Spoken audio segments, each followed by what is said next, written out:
الحمد لله رب العالمين والصلاة والسلام على أشرف الأنبياء والمرسلين وعلى آله وأصحابه أجمعين ومن تبعهم بإحسان إلى يوم الدين. يا أيها الذين آمنوا اتقوا الله حق تقاته لا تموتن إلا وأنتم مسلمون. يا أيها الناس اتقوا ربكم الذي خلقكم من نفس واحدة وخلق منها زوجها وبث منهما رجالا كثيرا ونساء واتقوا الله الذي تساءلون به والأرحام إن الله كان عليكم رقيبا.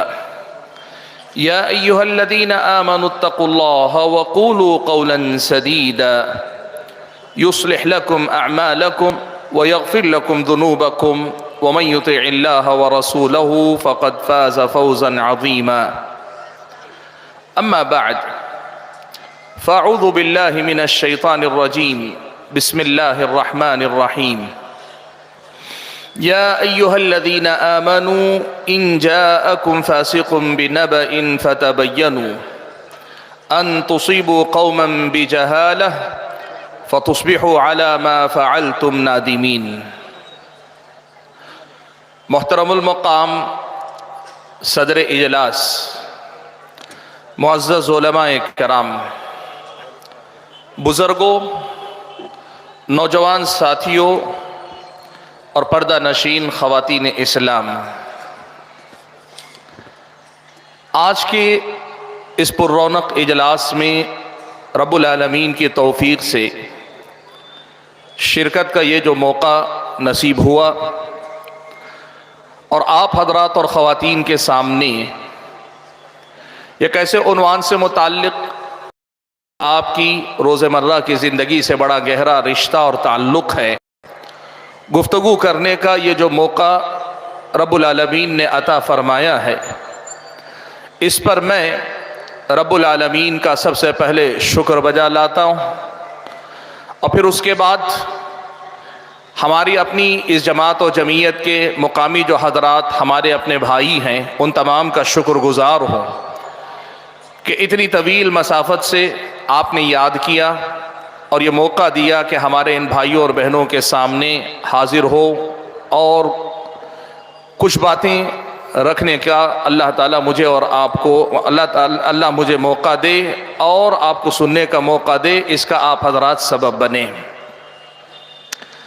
حاضرین گرامی قدر، میرے سامنے جو عنوان ہے وہ ہے ضعیف اور موضوع روایات اور امت پر ان کے اثرات۔ سب سے پہلے ضعیف اور موضوع روایات کسے کہتے ہیں؟ موضوع روایت کا مطلب ہوتا ہے ایسی بات جو رسول اکرم صلی اللہ علیہ وسلم کی نہیں ہے، لیکن لوگوں میں رسول اکرم صلی اللہ علیہ وسلم کی بات اور آپ کی حدیث کے نام پہ پھیلائی جائے۔ من گھڑت حدیث، نبی علیہ السلام نے جو کہا نہیں، جو کیا نہیں، وہ نبی علیہ السلام کے طرف منسوب کر کے نبی کی بات کے طور پر، نبی کے کام کے طور پر لوگوں میں پھیلائی جائے، یا کوئی بھی ایسا راوی، ایسے راوی کی حدیث جو راوی جھوٹا ہے، حدیث رسول میں جھوٹ بولتا ہے، یا لوگوں کی اپنی گفتگو میں روزمرہ کی زندگی میں جھوٹ بولنے کا عادی ہے، ایسے راوی کی روایت یا ایسے راوی کی بیان کردہ حدیث کو ہم کہتے ہیں موضوع روایت ہے۔ ضعیف روایت کا مطلب ہوتا ہے ایسی حدیث جو نبی علیہ السلام کی طرف منسوب تو کی گئی کہ یہ اللہ کے نبی کی بات ہے، یہ پیارے نبی صلی اللہ علیہ وسلم کا فعل ہے، یعنی آپ صلی اللہ علیہ وسلم کا یہ کام ہے، لیکن آپ یہ بات جان لیجئے کہ یہ جو بات آج اگر میں کہتا ہوں کہ نبی علیہ السلام نے یہ کہا ہے، تو یہ کہنے کے لیے میرے پاس صحیح اور مضبوط بنیاد ہونی چاہیے۔ ایسی بنیاد ہونی چاہیے کہ جس پر اطمینان کرتے ہوئے ہم یہ کہیں کہ ہاں یہ نبی علیہ السلام سے صحیح سورس، صحیح حوالے، صحیح سند کے ساتھ، معتبر سند کے ساتھ ہم تک پہنچی ہے، اسے صحیح کہتے ہیں۔ لیکن یہی سند، یہی حوالہ، یہی سورس کمزور ہو جائے، کمزور کا مطلب کیا ہے؟ روایت کرنے والا، بیان کرنے والا آدمی قابل بھروسہ نہیں یا قابل اطمینان نہیں، یا تو اس کا حافظہ اتنا مضبوط نہیں تھا، یا وہ آدمی اپنے دینداری میں ایسا اعتبار نہیں رکھتا تھا کہ اس پہ بھروسہ کیا جا سکے کہ یہ حدیث رسول میں گڑبڑ نہیں کرے گا۔ ضعیف روایت کا سیدھا مطلب یہ ہے کہ وہ بات جو اللہ کے نبی کی طرف منسوب کی گئی، لیکن یہ بات اللہ کے نبی نے کہی ہے، اس کی کوئی معتبر سند ہمارے اور آپ پاس نہ رہے۔ اب حدیث رسول کے سلسلے میں یہ بات آپ اچھی طرح سے یاد رکھیے کہ یہ پیارے نبی صلی اللہ علیہ وسلم کے قول و فعل اور تقریر یہ دین کا دوسرا مصدر ہے۔ قرآن کے ساتھ اور قرآن کے بعد پیارے نبی صلی اللہ علیہ وسلم کی ہر بات، اللہ کے نبی کا ہر قول و فعل جو آپ نے بحیثیت نبی ہمارے سامنے رکھا ہے، وہ دین کا حصہ ہے۔ اور اگر کوئی بات اللہ کے نبی صلی اللہ علیہ وسلم کی طرف منسوب کر دی جائے لیکن اس کا ثبوت نہ ہو، یا اللہ کے نبی کی سرے سے وہ بات ہی نہ ہو، تو سیدھے سیدھے مسئلہ یہ بن جاتا ہے کہ جو بات دین کا حصہ نہیں تھی، ہم نے گویا اسے دین کا حصہ بنا دیا۔ جو چیز اللہ کے نبی صلی اللہ علیہ وسلم کے لائے ہوئے دین کا حصہ نہیں تھا، ہم نے کہیں نہ کہیں اسے دین کا درجہ دے دیا۔ یہ ہوتا ہے ضعیف حدیث کو لینے کا مطلب، یا ضعیف حدیثوں کو، موضوع روایتوں کو لوگوں کے اندر بیان کرنے کا مطلب۔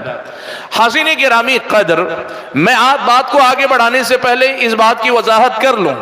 بعض بڑے بھولے بھالے مسلمان ایسے ہیں جو یہ کہتے ہیں کہ بھئی ضعیف حدیث ہوئی تو کیا ہوا، حدیث ہی تو ہے، حدیث ضعیف ہوئی تو کیا ہوا، حدیث ہی تو ہے۔ یعنی وہ یہ کہتے ہیں کہ اب تمہارے باپ، تمہارے ابو، تمہارے والد محترم بوڑھے ہو گئے، وہ ضعیف ہو گئے، کمزور ہو گئے، تو کیا باپ کمزور ہو گیا تو باپ نہیں رہتا؟ باپ بوڑھا ہو جائے تو باپ نہیں رہتا؟ اللہ کے بندو سمجھو، وہاں ضعیف کا معنی ہے اس کی قوت، جسمانی قوتیں کمزور ہو گئیں۔ باپ پہلے بھی یقینی ہے، بعد بھی یقینی ہے۔ ضعیف کا مطلب یہ کہ اس کی قوت میں کمی آئی ہے، اس کے اعضاء کمزور ہوئے ہیں، ورنہ باپ پہلے بھی یقینی ہے، بعد بھی یقینی ہے۔ حدیث کے ضعیف ہونے کا مطلب یہ نہیں ہے کہ اللہ کے نبی ہی کی بات تھی لیکن پہلے مضبوط تھی بعد میں کمزور ہو گئی، یہ مطلب تھوڑی ہے اس کا۔ اگر یہ مطلب ہوتا تو پھر آپ کی مثال صحیح ہوتی کہ باپ بوڑھا ہو جائے تب بھی باپ ہوتا ہے۔ اس غلط فہمی سے باہر نکلے۔ لوگ الفاظ کے چکر میں لوگوں کو الجھا کر اپنی غلط باتوں کو رواج دینا چاہتے ہیں۔ اس لیے کل اگر کوئی آپ سے کہے حدیث ضعیف ہو تو کیا ہوا، حدیث ہی ہے، آپ ان کو کہیے حدیث ضعیف ہونے کا مطلب ہی یہ ہے کہ ہم یہ کہہ نہیں سکتے کہ یہ حدیث ہے۔ اگر تمہاری مثال کی روشنی میں کہا جائے تو یہ کہ تم نے جسے باپ سمجھا ہوا ہے اس کے باپ ہونے کا یقین نہیں، یہ مسئلہ ہے، باپ کے کمزور ہونے کا مسئلہ نہیں۔ یہ واقعی تمہارا ہی باپ ہے، اس کا کوئی یقینی طور پہ ثبوت نہیں، یہ مطلب ہوتا ہے۔ اب تمہاری مثال کی روشنی میں اگر یہ کہہ دیا جائے کہ جس آدمی کے بارے میں شک ہو جائے کہ یہ تمہارا باپ ہے کہ نہیں، پھر بھی کہو گے کہ نہیں نہیں چاہے کچھ ہو یہی میرا باپ ہے، نہیں ہوتا نا۔ تو بات سب سے پہلے یہ سمجھ لیں، ضعیف اور موضوع روایات کا مطلب وہ باتیں جو اللہ کے نبی کی طرف منسوب کی جائیں لیکن اللہ کے نبی صلی اللہ علیہ وسلم کی بات ہونا کسی معتبر حوالے سے ہمارے اور آپ کے سامنے نہ آئے تو پھر ایسی روایت کو ضعیف کہتے ہیں۔ اور میں نے جیسے کہا موضوع روایت من گھڑت روایت کو کہتے ہیں یا جھوٹے راوی کی روایت کو کہتے ہیں۔ حاضرین گرامی قدر، یہ بات آپ اچھی طرح سے سن لیجئے۔ قرآن مجید میں رب العالمین نے ہم اور آپ کو اس بات کا حکم دیا کہ کوئی بھی آدمی آپ کے پاس خبر لے کر آتا ہے، اطلاع لے کر آتا ہے، تو آپ یہ دیکھ لیں کہ لانے والا معتبر ہے کہ نہیں، قابل بھروسہ ہے کہ نہیں، قابل اطمینان ہے کہ نہیں، وہ اپنی دینداری میں، اپنی یادداشت میں، اپنی بات نقل کرنے کی صلاحیت میں وہ قابل اعتبار ہے کہ نہیں، وہ ثقہ ہے کہ نہیں، معتبر ہے کہ نہیں، دیکھ لو۔ اور اگر ایسے ہوا کہ تم نے یہ تحقیق نہیں کی، جس نے جو بات بتائی اس کی بات کو قبول کر لیا، حالانکہ بتانے والا غیر معتبر ہے، فاسق ہے، بے دین ہے یا کمزور ہے، اور پھر اس کی بنیاد پہ تم نے کوئی اقدام کر لیا، کوئی کام کر لیا، کچھ آگے بڑھ کر لے گئے، تو کل کے دن ہو سکتا ہے افسوس کرنا پڑے، تمہیں شرمندہ ہونا پڑے۔ اللہ نے فرمایا یا ایھا الذین آمنوا، اے ایمان والو، ان جاءکم فاسق بنبأ، اگر تمہارے پاس کوئی فاسق اور بے دین آدمی کوئی خبر لے کر آئے، فتبینوا، اس کی تحقیق کر لو، جانچ لو، اس خبر کو پرکھ لو، فتبینوا، کیوں؟ ان تصیبوا قوما بجہالہ، ہو سکتا ہے بغیر جانچ کے آگے بڑھ جاؤ تو اس خبر کی بنیاد پہ کسی کے ساتھ جہالت کا ثبوت دے بیٹھو، کسی کے ساتھ زیادتی کر بیٹھو، پھر بعد میں جب مسئلہ کھل کر سامنے آئے فتصبحوا علی ما فعلتم نادمین، بعد میں تمہیں شرمندہ ہونا پڑے۔ اس حدیث کی اس آیت کا سیدھا مطلب یہ ہوا کہ کسی کی سنی سنائی بات یا کسی کی غیر معتبر آدمی کی کہی ہوئی بات کی بنیاد پر آپ کسی انسان کے بارے میں نہ کچھ کہہ سکتے ہیں، نہ آپ اس پہ کارروائی کر سکتے۔ اگر آپ نے کچھ کہہ دیا یا آپ نے کوئی کارروائی کر لی، کل کے دن آپ کو شرمندہ ہونا پڑے گا۔ بھائیوں، یہ آیت اس مسئلے کی بنیادی دلیل ہے کہ ضعیف اور موضوع روایتوں پہ آدمی کو اپنے دین کی بنیاد نہیں رکھنی چاہیے۔ دین کے معاملے میں ضعیف اور موضوع روایتوں کو قبول نہیں کرنا چاہیے۔ وہ کس طرح؟ آیت میں یہ کہا گیا تمہارے معاملات کی دنیا میں اگر تم ایک خبر کی بنیاد پر کسی کے ساتھ معاملہ کر بیٹھو، کل پچھتانا پڑ سکتا ہے۔ ہمارے معاملات سے بڑا مسئلہ ہماری نظر میں ہمارے دین کا ہے۔ ایک فاسق کی خبر پر معاملات میں اعتماد کرنا اللہ نے اس سے منع کیا ہے، تو دین کے معاملے میں جو آدمی غیر معتبر، جو راوی جھوٹا یا مکار یا کوئی حافظے کا کمزور یا کسی قسم کی غلطیوں کا شکار جو راوی ہوتا ہے، اس کی روایت، اس کی بیان کردہ بات کو دین کو قبول کرنے کا ذریعہ بنا لینا، دین کا دار و مدار اس پر رکھ لینا، اس سے تو بدرجہ اولا منع کیا جائے گا نا۔ اس لیے کہ ہمارا اور آپ کا مسئلہ روایتوں کے اس سلسلے میں دین کا ہے۔ ابن سیرین رحمت اللہ علیہ کہا کرتے تھے ان هذا العلم دین فانظروا عمن تأخذون دینکم، یہ علم دین ہے، یہ علم دین ہے۔ یہ جو سندیں، یہ جو تحقیق، یہ جو حدثنا، یہ اخبرنا، یہ جو سمعنا دین، یہ علم دین ہے۔ فانظروا عمن تأخذون دینکم، کسی کی بات دین کے نام پہ سننے سے پہلے یہ دیکھ لو کہ یہ تمہارا دین بننے جا رہی ہے۔ جو آدمی آپ کے سامنے بات بتا رہا ہے وہ بات آپ کا دین بننے جا رہی ہے، تو ذرا دیکھ لینا کہ واقعتاً یہ دین ہے بھی کہ نہیں ہے۔ اسی لیے یہ بالاجماع امت مسلمہ کا یہ عقیدہ ہے کہ پیارے نبی صلی اللہ علیہ وسلم کی طرف منسوب کی جانے والی باتوں کو بلا تحقیق قبول کر لینا جائز نہیں ہے۔ سبحان اللہ۔ دیکھو پیارے نبی صلی اللہ علیہ وسلم نے بھی ایک پیشن گوئی کی، اور اللہ کے نبی صلی اللہ علیہ وسلم نے ہم اور آپ کو تنبیہ فرمائی۔ اللہ کے نبی نے فرمایا یکونون فی امتی دجالون کذابون، میری امت میں دجال آئیں گے، جھوٹے آئیں گے، یأتونکم من الاحادیث بما لم تسمعوا انتم ولا آباؤکم، وہ ایسی روایتیں، ایسی حدیثیں یا ایسی باتیں لائیں گے تمہارے پاس جو تمہارے آبا و اجداد نے کبھی نہیں سنی۔ کیا مطلب؟ اگر یہ واقعی اللہ کے نبی کی حدیث ہوتی تو سلسلہ در سلسلہ چلتی، نبی کے بعد صحابہ سنتے، صحابہ کے بعد تابعین، تابعین کے بعد تبع تابعین، ایسے ہوتے ہوتے ہم سے پہلے ہمارے اساتذہ، ہم سے پہلے ہمارے والد، ہمارے دادا، ہمارے اساتذہ سے پہلے ان کے اساتذہ، ہمارے دادا سے پہلے ان کے دادا، یہ سلسلہ ہوتا۔ لیکن یہ لانے والے کیسی روایتیں لائیں گے؟ یأتونکم من الاحادیث بما لم تسمعوا انتم ولا آباؤکم، ایسی حدیثیں بیان کریں گے جن کا کوئی سلسلہ سند معتبر نہیں ہوگا، یا جن کا کوئی معتبر حوالہ نہیں، تمہارے آبا و اجداد نے جن کو نہیں سنا ہوگا۔ تو تمہیں کیا کرنا پڑے گا؟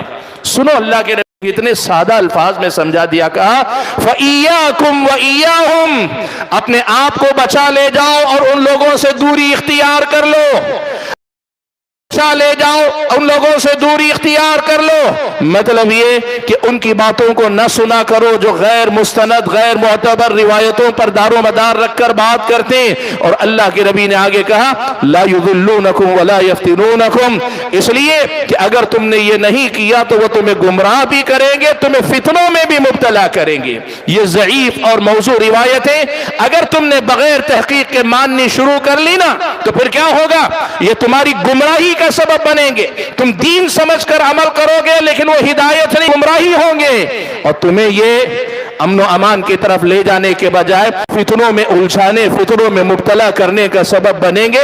نبی علیہ الصلوۃ والسلام نے پیشن گوئی بھی کر دی، بتا بھی دیا کہ جھوٹی حدیثیں آئیں گی، یہ بھی بتا دیا کہ ایسی جھوٹی حدیثوں کے ساتھ ہمیں کیا کرنا چاہیے، اور یہ بھی بتا دیا کہ اگر اللہ کے نبی کی اس ہدایت پہ ہم نے عمل نہیں کیا تو کیا ہوگا؟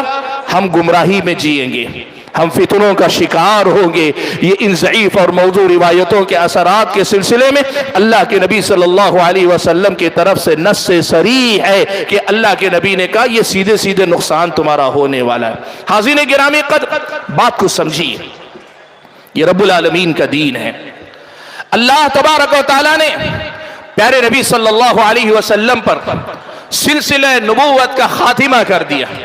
آپ صلی اللہ علیہ وسلم کو خاتم النبیین، خاتم المرسلین، سلسلہ نبوت کی آخری کڑی بنا کر اللہ کے نبی صلی اللہ علیہ وسلم کو نبوت کے محل کی آخری اینٹ بنا کر اللہ تعالیٰ نے اللہ کے نبی کو بھیجا۔ ختم ہو گئی بات۔ اب اس دین کو قیامت تک باقی رہنا ہے۔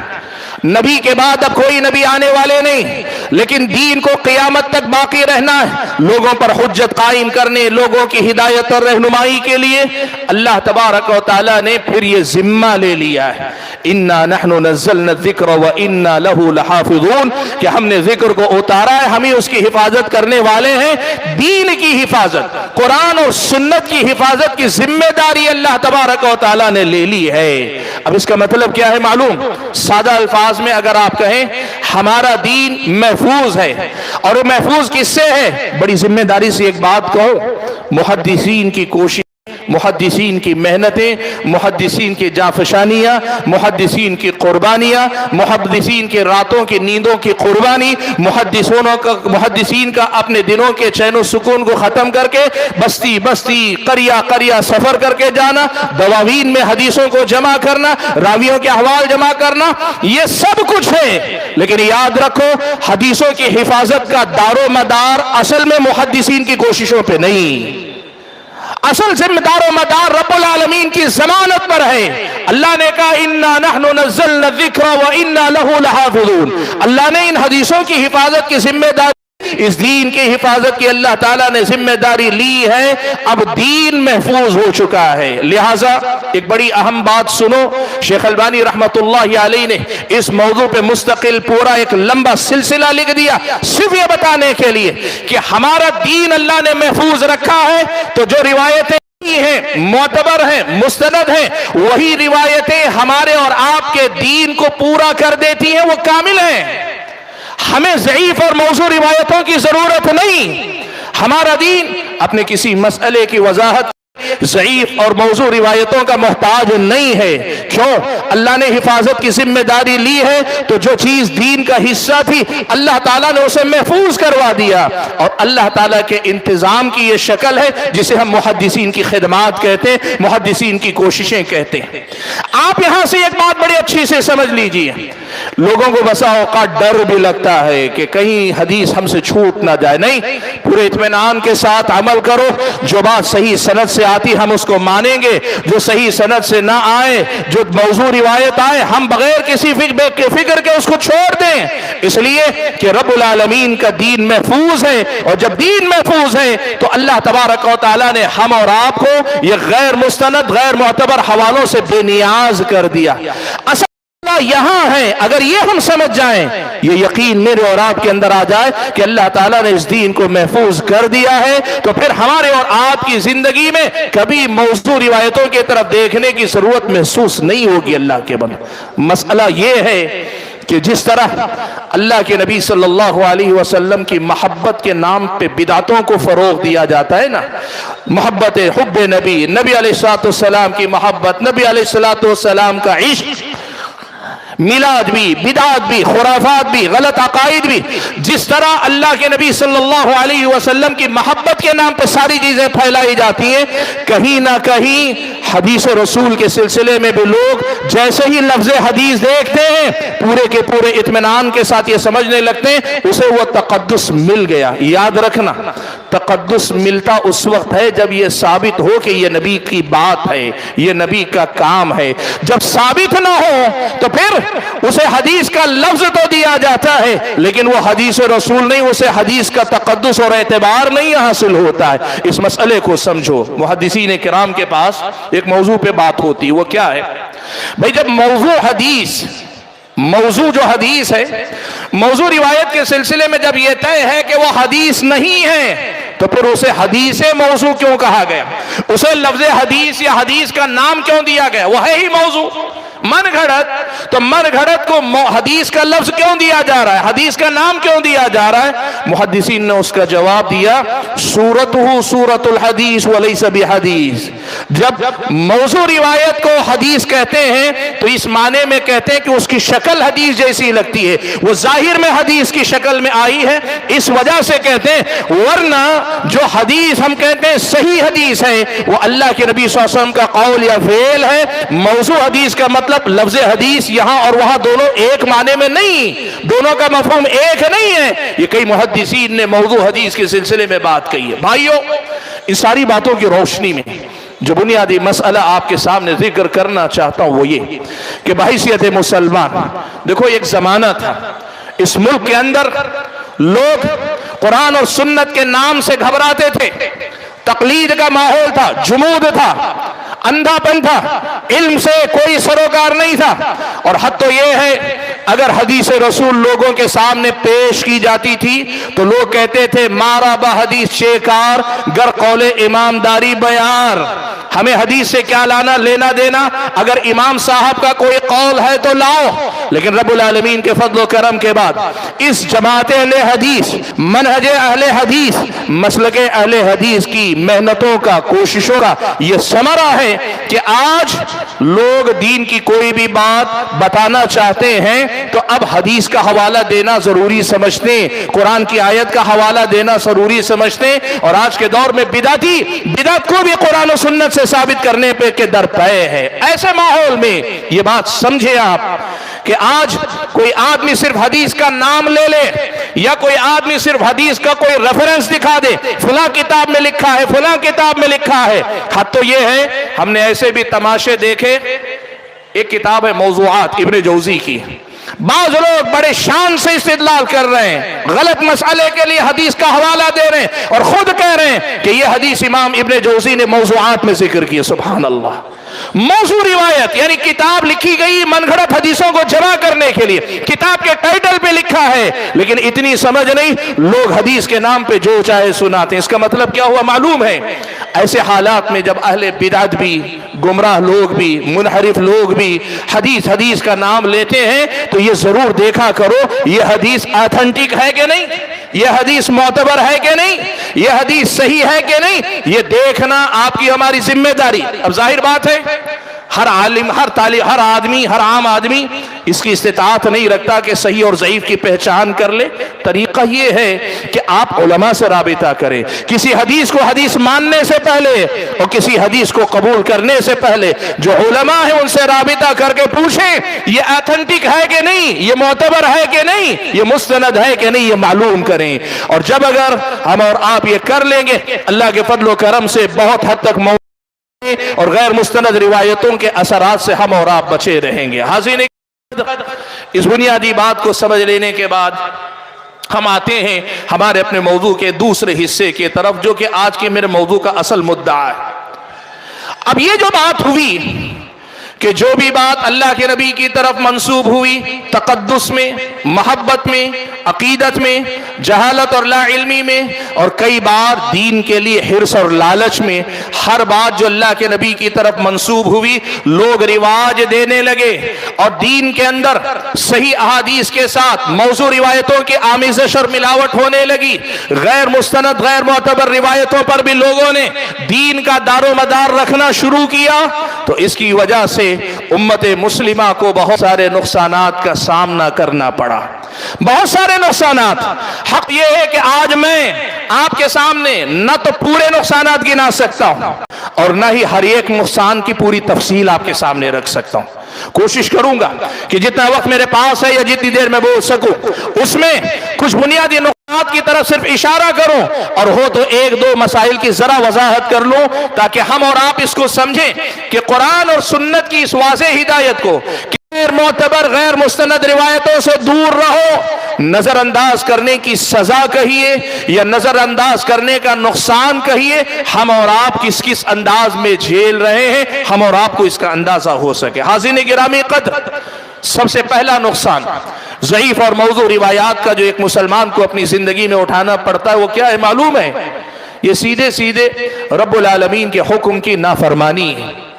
پیارے نبی صلی اللہ علیہ وسلم کے حکم عدولی ہے، اللہ کے نبی صلی اللہ علیہ وسلم کے فرمان کی خلاف ورزی ہے، دین اسلام کا جو حکم ہے ہم نے گویا اس کی مخالفت کی ہے۔ آدمی یہ سمجھ رہا ہے میں تو حدیث رسول لے رہا ہوں، لیکن حقیقت میں وہ اللہ کی نافرمانی کر رہا ہے، پیارے نبی صلی اللہ علیہ وسلم کی ہدایات کی خلاف ورزی کر رہا ہے۔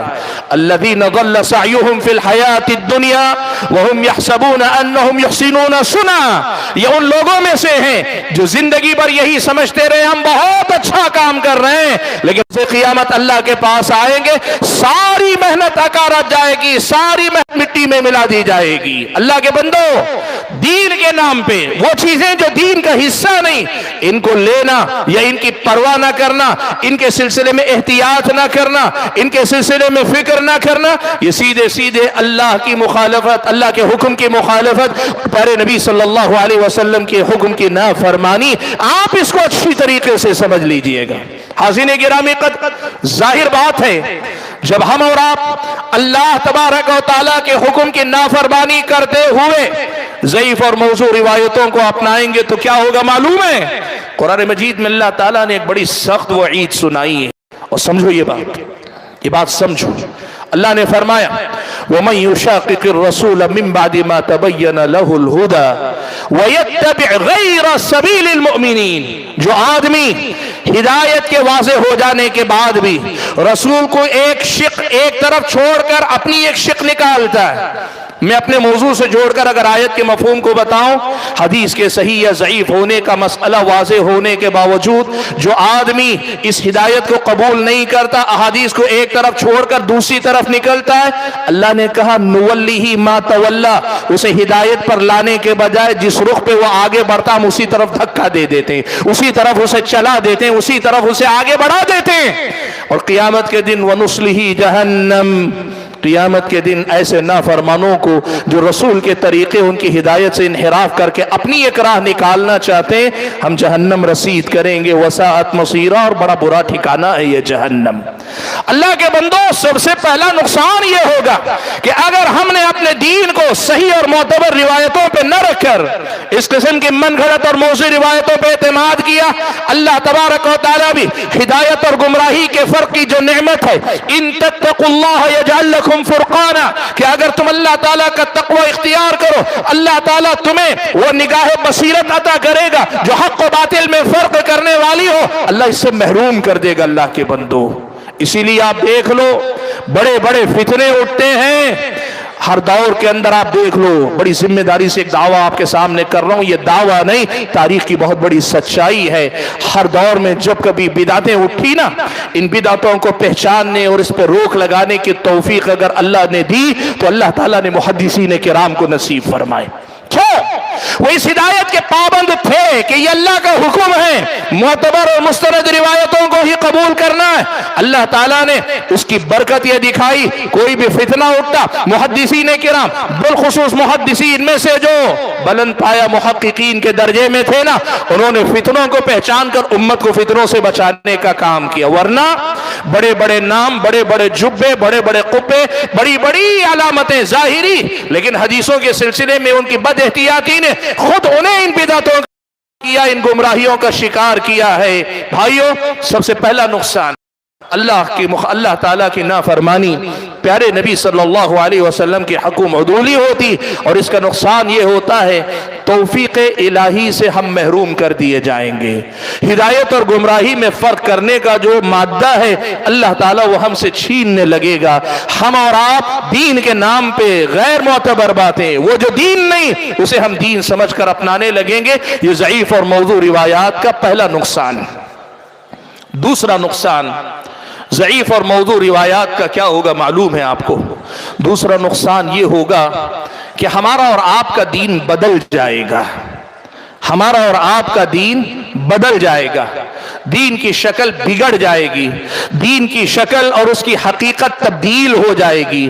دین جیسا کا ویسا نہیں رہے گا، جیسے نبی علیہ السلام نے چھوڑا تھا اور جیسے اسے رہنا ہے وہ باقی نہیں رہے گا، دین بدل جائے گا پوری طریقے سے۔ بھائیوں، ایک مسئلہ اچھی طرح سے آپ سمجھو، رب العالمین کا جو دین ہے نا، ان میں سے آپ احادیث میں سے یوں سمجھیے، ہر حدیث ایک ٹکڑا ہے۔ آپ سمجھتے ہیں ایک ہوتا ہے پزل، کہتے ہیں انگریزی زبان میں۔ پزل کا مطلب ہوتا ہے کسی تصویر یا کسی منظر کو کئی ٹکڑوں میں بانٹ دیا جاتا ہے۔ ٹکڑے کو صحیح جگہ پہ رکھیے تو اس کی تصویر صحیح بیٹھتی اور مکمل تصویر بنتی۔ ایک ٹکڑا بھی غلط جگہ آپ نے رکھا یا ایک ٹکڑا بھی غیر متعلق آپ نے رکھا، تصویر بگڑ جاتی ہے، تصویر مکمل نہیں ہوتی۔ یہ آپ نے دیکھا ہوگا، انگریزی میں پزل کہتے ہیں۔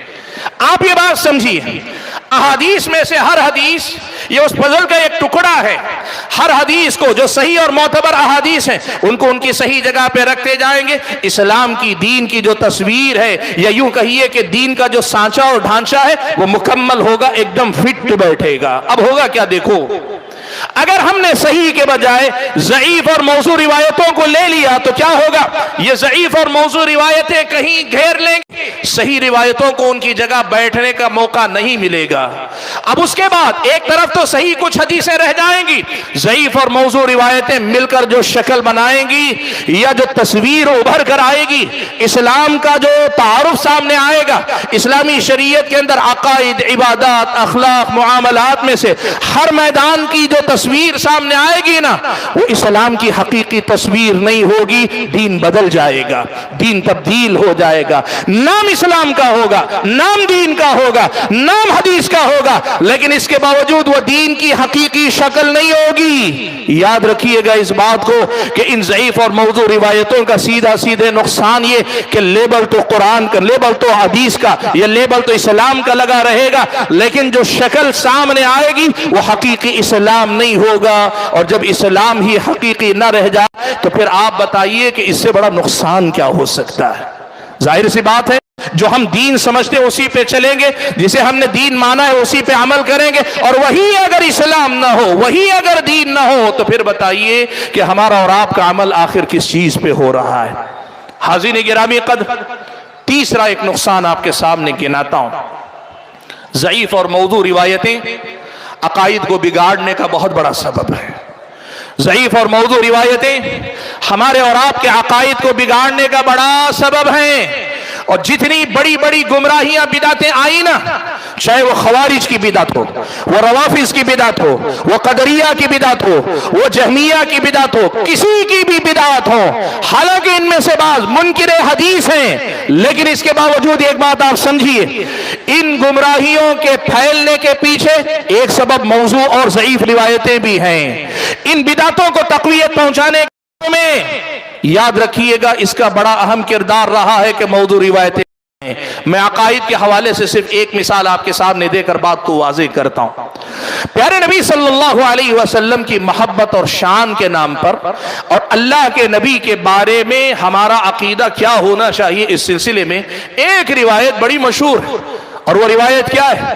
لولاک لما خلقت الافلاک، اے محمد صلی اللہ علیہ وسلم اگر آپ نہ ہوتے تو میں کائنات کو یعنی آسمان و زمین کو پیدا ہی نہیں کرتا۔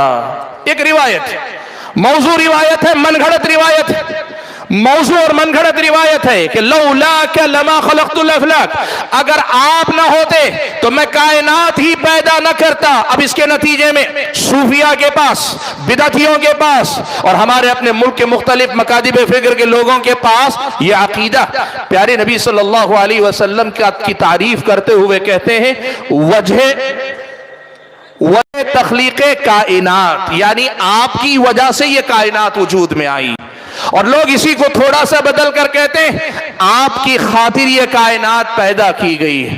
اور بعض ظالموں نے حد یہاں تک کر دی، سنو کہاں تک بات جاتی ہے، یہ ضعیف روایتیں، موضوع روایتیں کہاں تک جاتی ہیں۔ لوگوں نے یہاں تک کہنا شروع کیا نبی آئے تو نہ اللہ تعالیٰ پہچانا گیا، اگر نبی نہ آتے تو اللہ تعالیٰ کو بھی دنیا نہ پہچانتی۔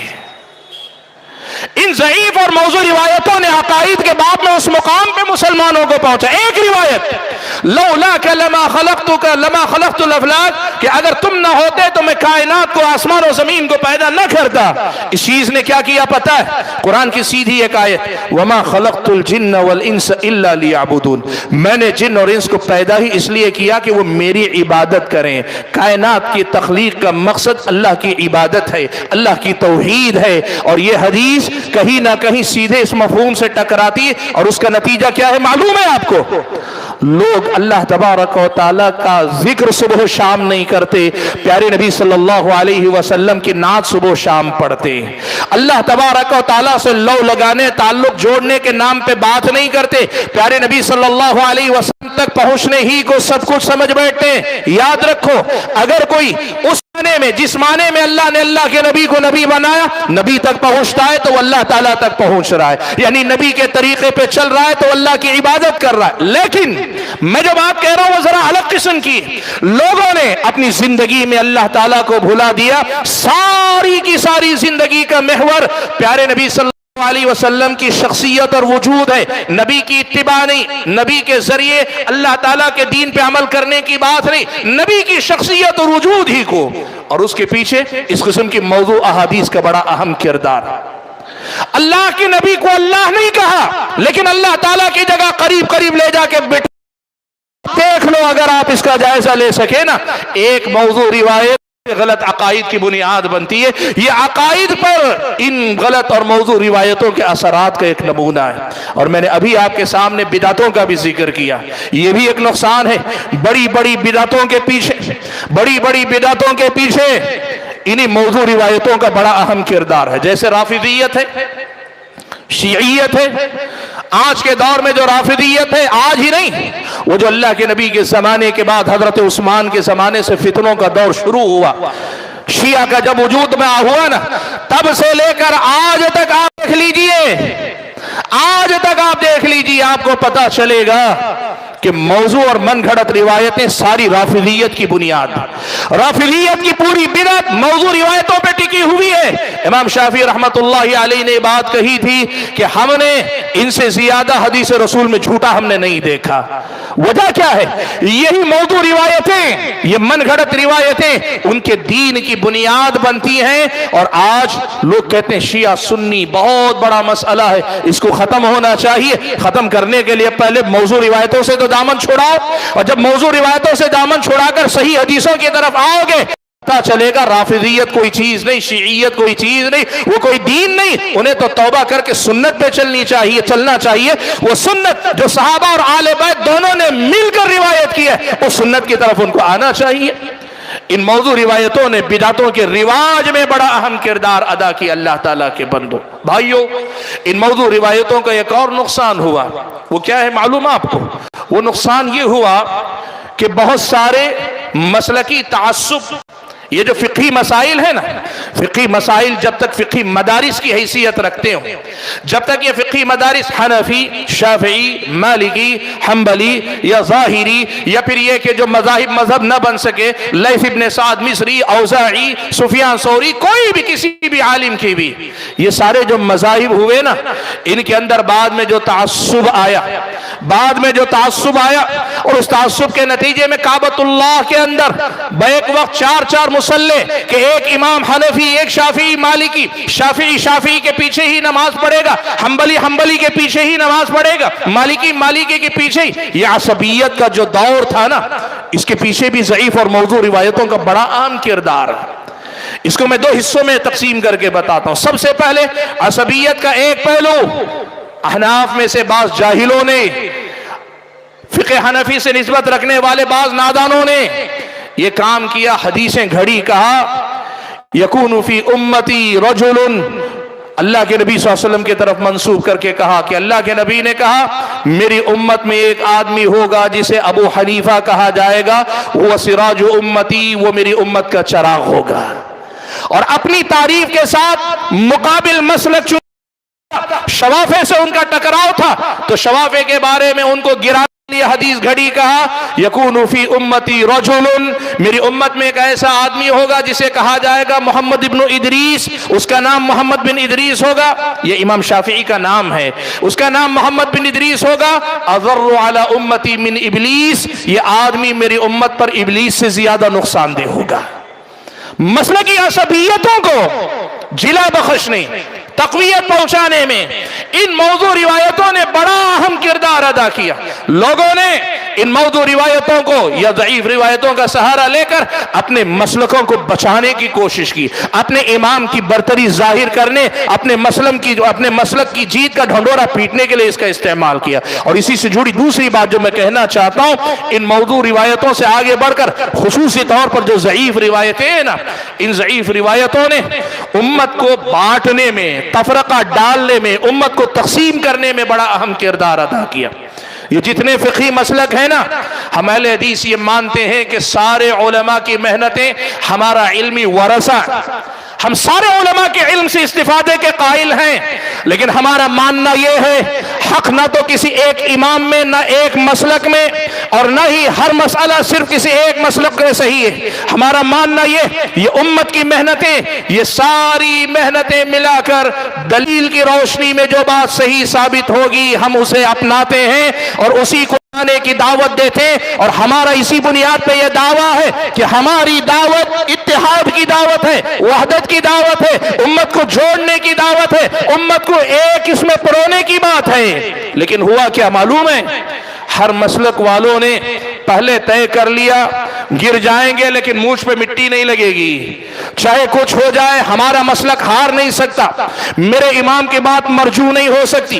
اور اس جنگ میں صرف اپنے مسلک کو بچانے کے نام پر فریق مقابل کے سامنے صحیح حدیث بھی ہو تو حدیث کا مقابلہ حدیث سے کرنے کے نام پہ جانتے بوجھتے بھی ضعیف حدیثوں کا سہارا ان لوگوں نے لیا ہے، مسلک بچانے کے لیے ضعیف حدیثوں کا سہارا، اور اس نام پر مسلک تو بچ گئے لیکن امت بٹی تھی، بٹی کی بٹی رہ گئی۔ اللہ کے بندو، یہ جو فرقے بنے، جو مسلک مدرسوں کی حیثیت رکھتے تھے، اسے لوگوں نے اپنے طور پر فرقوں کے درجے تک پہنچا دیا۔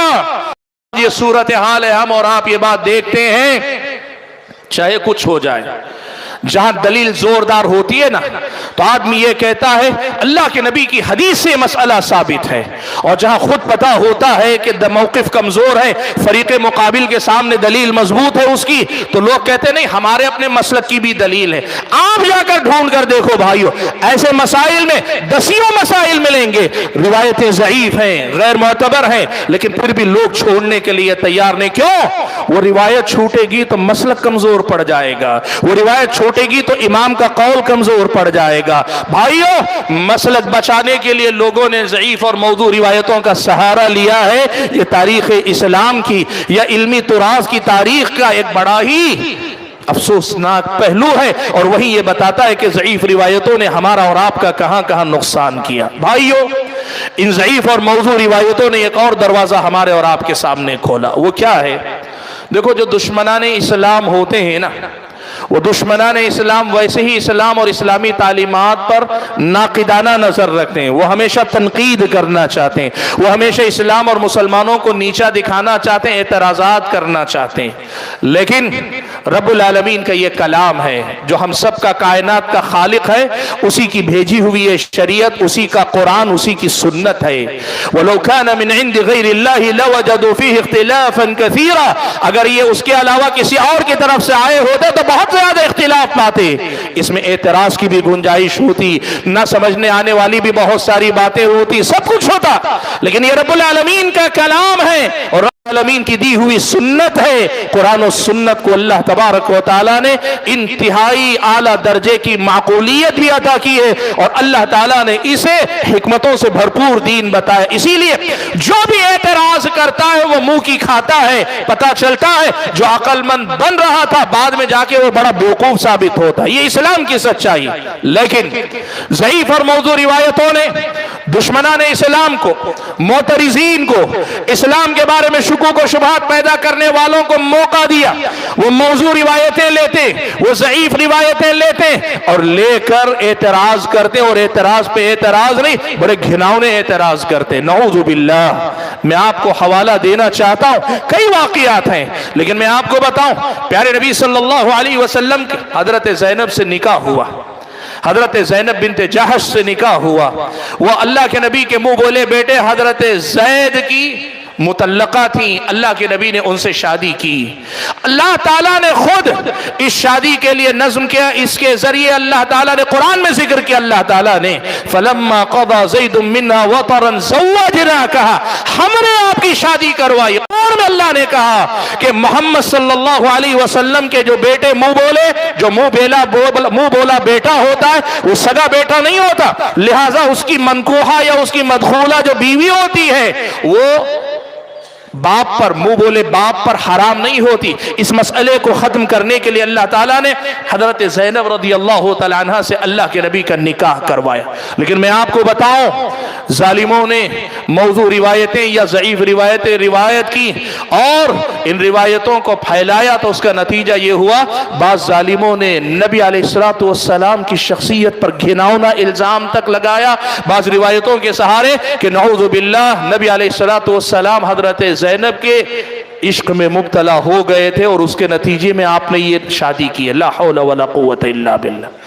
اللہ کے بندو یہ بات سمجھو، آپ یہ موضوع روایتیں، یہ غیر مستند روایتیں اور امت کا اسے بے دریغ قبول کر اس چیز نے معترضین کو یہ موقع دیا ہے کہ وہ اسلام پر اعتراض کرتے ہیں، وہ اسلام پر اعتراض کرتے ہیں اور اعتراض بھی کوئی چھوٹا موٹا نہیں، اتنے بڑے بڑے اعتراض کرتے ہیں کہ آپ اور ہم اپنی جگہ سے ہل جائیں۔ بھائیو، ان ضعیف اور موضوع روایتوں نے اسلام کے چہرے کو داغدار کرنے اور معترضین کو موقع فراہم کرنے میں بڑا اہم کردار ادا کیا ہے۔ حاضرین گرامی قدر، ان ضعیف اور موضوع روایتوں کا نقصان کیا ہوتا ہے؟ بہت سارے نقصان، میں نے ایک ایک نقصان پہ رک کے تفصیل میں نہیں جا رہا ہوں، اور جو نقصان کی نام لگے وہ آپ کے سامنے پیش کر رہا ہوں۔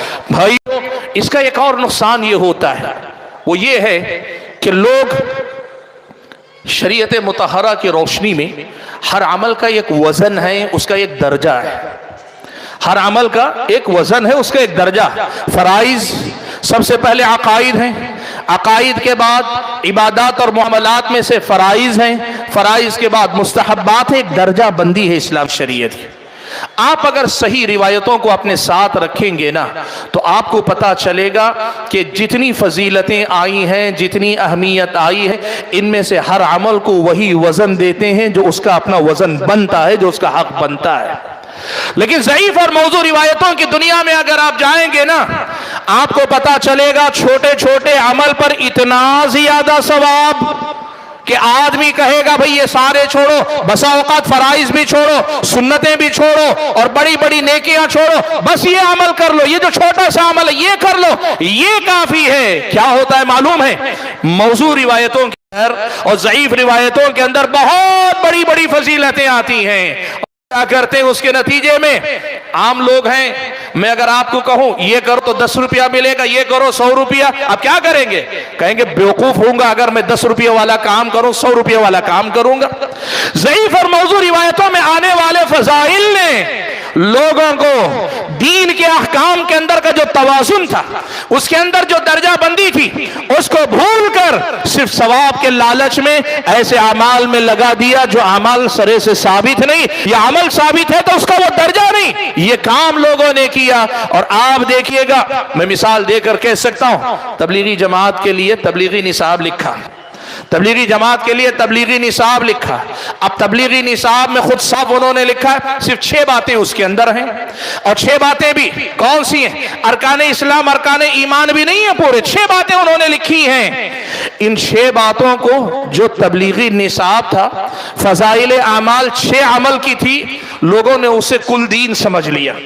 آج آپ جانتے ہیں پوری تبلیغی جماعت کا یہ مسئلہ، دارالعلوم دیوبند اور ان کا علمی حلقہ ایک طرف، اور تبلیغی جماعت کے موجودہ ذمہ دار ایک طرف، اور شکل یہ بن گئی کہ آج کل تک دفاع کرنے والے علماء دیوبند آج تبلیغی جماعت پر رد کر رہے ہیں، ان کی اعتراضات یا ان کی غلطیوں کو کھول کھول کر سامنے لا رہے ہیں۔ کیوں ہوا؟ جماعت تبلیغی جماعت اس مقام تک کیسے پہنچی؟ انہی موضوع اور ضعیف روایتوں کے چکر میں الجھنے کے نتیجے۔ 6 باتیں، اور 6 باتوں کی اتنی فضیلتیں سنا دی کہ اب لوگوں نے انہی 6 باتیں اور ان سے جڑے مسائل ہی میں دنیا اور آخرت ساری محصور کر لی۔ یہ ہوتا ہے ضعیف روایتوں کے پیچھے جانے کے نتیجے میں توازن کا بگڑنا، دین کے مسائل کا اپنی جگہ سے اوپر نیچے ہو جانا، جو آج ہم اپنی آنکھوں کے سامنے دیکھ رہے ہیں۔ حاضرین گرامی قدر، یہ کچھ منتخب نقصانات تھے جو میں آپ کے سامنے ذکر کرنا چاہ رہا تھا ضعیف اور موضوع روایتوں کے سلسلے میں۔ ایک اور نقصان بھی ذکر کر لیتا ہوں، اور نقصان یہ ہے ضعیف اور موضوع روایتوں کے نتیجے میں ایک نقصان یہ بھی ہوا کہ لوگوں نے ایسے اعمال دین کے اندر داخل کر لیے جس کے وہ مکلف نہیں تھے۔ فضائل کے نام پہ حدیثیں روایت کرتے ہیں، لیکن فضائل کے ساتھ نئے نئے اعمال، نت نئے اعمال۔ مثال کے طور پر آپ مسنون نمازیں دیکھ لیں، ایک تو فرائض ہیں مشروع نمازیں، ایک تو فرائض ہیں، اس کے بعد سنن ہیں، سنتوں کے بعد نوافل ہیں۔ ان میں سے کچھ ایسی نمازیں جن نمازوں کا کوئی صحیح سند سے ثبوت نہیں ہے، ایسی عبادتیں جن عبادتوں کا صحیح سند سے ثبوت نہیں، ضعیف روایتیں۔ لوگوں نے کیا کیا؟ ضعیف روایتوں کی بنیاد پر ان کو بھی دین میں داخل کر لیا، ان نمازوں کو بھی، ان دین میں داخل کر لیا۔ نتیجے میں کیا ہوا؟ جو دین آسان تھا وہ ذرا مشکل ہونے لگا، جو دین ہلکا تھا وہ بوجھل ہونے لگا، اور جو دین اللہ انسانوں کے حالات کے مطابق اتارا تھا اس دین میں اضافہ ہوتے ہوتے اب لوگ اپنے آپ کو حرج میں مبتلا کر رہے ہیں۔ اور یہ مسئلہ صرف عبادات تک نہیں، دین کو انہوں نے، قرآن میں اللہ نے کہا تھا وَمَا جَعَلَ عَلَيْكُمْ فِي الدِّينِ مِنْ حَرَج، اللہ تبارک و تعالیٰ نے دین میں کوئی حرج اور تکلیف کی بات نہیں رکھی۔ لوگوں نے ان ضعیف اور موضوع روایتوں کے ذریعے بہت سارے رسوم و رواج بھی، بہت سارے اعمال بھی، بہت ساری باتیں داخل کر کے اپنے آپ پر دین کو کر لیا، دین کو بوجھل بنا لیا ہے۔ حاضرین گرامی قدر، آخری 2 باتیں کہہ کر میں اپنی بات سمیٹ لیتا ہوں۔ یہ ساری باتیں جو میں نے کہی یہ ان کے بارے میں ہیں جو ضعیف اور موضوع روایتیں ہیں، یعنی حدیث رسول، حدیث کے طور پر جو روایت کی گئی لیکن وہ ثابت نہیں، ان کے بارے میں یہ نقصانات کی بات کی۔ آج امت کا مسئلہ صرف ضعیف روایتیں نہیں، ضعیف روایتوں سے آگے بڑھ کر یہ واعظین، یہ قصہ گو قصاص اور واعظین، یہ قصہ گو لوگ جو امت کو بزرگوں کے واقعات میں الجھاتے ہیں، بڑوں کی کرامات میں الجھاتے ہیں، غیر مستند واقعات میں الجھاتے ہیں۔ جمعہ کے دن ممبروں قال اللہ قال الرسول کی باتیں نہیں، فلاں بزرگ کی کرامات، فلاں بزرگ سوشل میڈیا بھرا ہوا ہے ایسے واعظین، ایسے مبلغین سے من گھڑت روایتوں کی طرح، من گھڑت واقعات، جھوٹے قصے، جھوٹی باتیں ایسے دھڑلے سے بیان کرتے ہیں۔ مسئلہ صرف ضعیف احادیث ہی کا نہیں، ضعیف احادیث کے پیٹرن پر، اسی کے طرز پر بعد کے زمانے کے تابعین، صحابہ، تبع تابعین یا بعد کے زمانے کے بزرگ، حتیٰ کہ